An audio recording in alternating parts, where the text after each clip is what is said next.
शायद गवर्नेंस एक अगर एक सिंगल मेजर आइटम मुझे उठाना पड़े तो गवर्नेंस की फेलियर नज़र आती है। उस्मान बुज़दार के ऊपर यही क्रिटिसिज्म है, महमूद खान के ऊपर यही क्रिटिसिज्म है। आपकी वफाकी काबीना लार्जली उसी का शिकार है। इमरान खान ओवर वर्क नज़र आते हैं कि सुबह 9 से लेकर रात 10 बजे तक बंदा आपका नॉन स्टॉप काम कर रहा है, लेकिन आपकी काबीना उस रफ्तार से काम नहीं कर पाती। बहुत शुक्रिया नदीम साहब। देखिए नदीम साहब, सबसे पहले तो ये कि जो आपने कहा कि इमरान खान साहब सुबह 9 बजे से लेकर रात 10 बजे तक काम करते हैं, बिल्कुल ऐसा ही है। और प्राइम मिनिस्टर जितने भी पाकिस्तान में गुजरे वो इस हद तक काम नहीं किसी ने भी किया, और ये उनका पैशन है पाकिस्तान को इन परेशानियों से निकालना, और वो खुशी से काम कर रहे हैं। हम भी उस पर एतराज़ करते हैं इमरान खान साहब के ऊपर कि कई चीज़ें जो हैं वो प्राइम मिनिस्टर को नहीं इंटरवीन करना चाहिए, मतलब उससे नीचे चीज़ें, बट वो हर चीज़ के अंदर बारीकी से संभाल भी रहे हैं, कर भी रहे हैं, मेहनत भी कर रहे हैं। और जहाँ तक आपने कहा गवर्नेंस की बात, देखिए गवर्नेंस में ये नहीं कह सकता कि 500% या 100% एज़ पर एक्सपेक्टेशन है, लेकिन गवर्नेंस की अगर आप बात करें तो गवर्नेंस को मैं इस तरह देखता हूँ कि कोई बड़ा स्कैम, कोई बड़ा स्कैंडल तहरीक इंसाफ की गवर्नमेंट का आज 2 साल होने को आया माशाल्लाह से, और कोई ऐसा बड़ा स्कैम या स्कैंडल तहरीक इंसाफ की गवर्नमेंट के ऊपर नहीं है।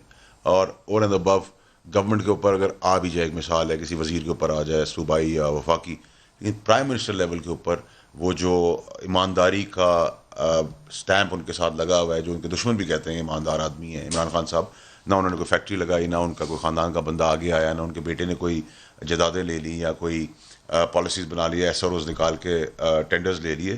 तो ये तो आपको क्लैरिटी नज़र आ रही है कि जो शायद 65 साल में नहीं हुआ वो आपको इस 2 सालों में नज़र आया कि एक ईमानदार साफ शफाफ इमरान प्राइम खान मिनिस्टर। की ज़ात के ऊपर ये बिल्कुल कोई इल्ज़ाम नहीं है कि उसने पैसे खाए। मेरा ख्याल है वो खाएंगे भी नहीं, क्योंकि एक क्रिकेटर जिसको इंटरनेशनल इतनी एक्नॉलेजमेंट या रिकग्निशन मिली है वो इस तरह का काम मुझे नहीं लगता करेगा।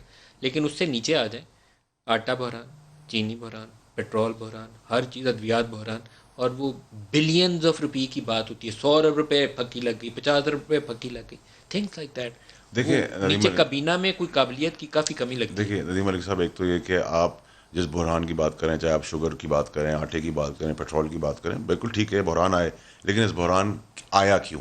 देखिए सबसे पहले तो ये आपको पता चलना चाहिए, या आपको मुझसे ज़्यादा पता है कि जितने भी पाकिस्तान के अंदर ओवरग्रो किया है लोगों ने, वो पॉलिटिकल इन्फ्लुएंस की वजह से किया है। यानी कि अगर मैं प्राइम मिनिस्टर या किसी चीफ मिनिस्टर का जानने वाला हूँ तो मैं ओवरनाइट ग्रो कर गया हूँ। मतलब अगर आप क्रेडिबिलिटी या क्रेडेंशियल्स देखें, या एक आदमी जिसने आके असेंबली में एज एन एम आया, उसकी कोई हिस्ट्री नहीं थी, साइकिल पे बैठ के आया, वो रातों रात शुगर मिल्स का मालिक बन गया, बिलियंस ऑफ रुपीज़ की ज़मीनों पर बैठ गया, तो एक कार्टेल और एक माफिया बन गया। देखिए बहुत डिफ़िकल्ट है मालिक साहब, नदीम भाई, कि अगर आप किसी माफिया के अंदर हाथ डालें तो ये सेहरा भी इमरान खान साहब के ऊपर जाता है, और ये एक्सपेक्टेड था जो हुआ है, हमें कोई शौक नहीं लगा। जब भी आप करेंगे किसी कार्टेल के अंदर ताकतवर लोगों के आगे, वो चीज़ों को कंट्रोल कर लेंगे, 70 रुपये खेल लेंगे। पे चीनी थी जब आपने उस कार्टेल को हाथ डाला, माफिया कहा इमरान ने 10 दफ़ा कि मैंने इस माफिया को पकड़ना है, अब 100 से ऊपर चली गई है। तो यू आर फेलिंग नहीं नहीं सर, नहीं देखिए, एक्सेप्ट इट। देखिए नदीम मलिक साहब, जो फेलियर का सब पार्ट होगा ना, हम उसको एक्सेप्ट भी करेंगे।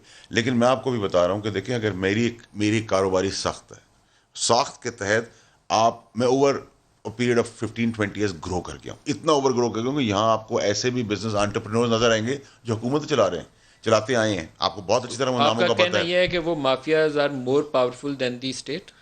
दे वर।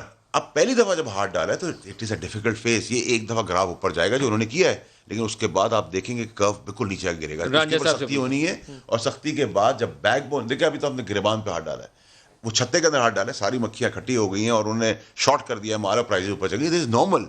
लेकिन इसका जो इवेंचुअल रिजल्ट सर जी, आना है। 10 लोग आपकी काबीना में बैठे हैं, वो इनकी तरफ उंगली उठा लें, लेकिन बाकी 4 उंगलियां आपकी अपनी तरफ भी हैं। नदीम मलिक साहब, मैं उस पर भी आपसे कोई बहस नहीं करूंगा, लेकिन मैं आपको ये बता रहा हूँ कि इमरान खान साहब को देखिए, मैंने अपनी ज़िंदगी का एक quarter of more than quarter of अपनी लाइफ का उनको दिया है। जितना मैं उनको जानता हूँ, और मेरे से ज़्यादा शायद आप जानते हैं कि इमरान खान साहब के लिए जब इंसाफ की बात है तो अपने पराये में कोई फ़र्क नहीं रहता, और आपने देखा आंख के तारे उनके उजल हुए हैं। तो बहुत कुछ हुआ है इस 2 साल के अंदर जो अनप्रेसिडेंटेड हुआ है। रांझा